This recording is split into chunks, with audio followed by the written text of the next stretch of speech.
Shares of discount retail chain Dollar General are getting a so-called Buffett boost during trading Tuesday. In his quarterly filing with the SEC, billionaire investor Warren Buffett disclosed that his company, Berkshire Hathaway, invested almost $50 million in Dollar General. Although that's not huge by Berkshire standards, it shows confidence in the business. Investors agree, and Dollar General shares are pushing higher while the broader market retreats.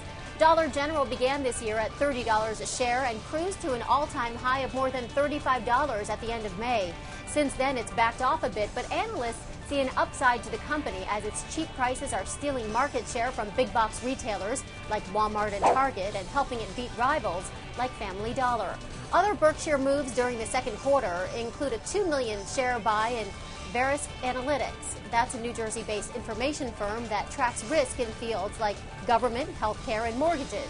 Its shares are benefiting from the filing as well. Berkshire also increased its stake in financial titans MasterCard and Wells Fargo, but those stocks are struggling Tuesday, along with the broader banking sector. For CNN Money, I'm Allison Kosick at the New York Stock Exchange.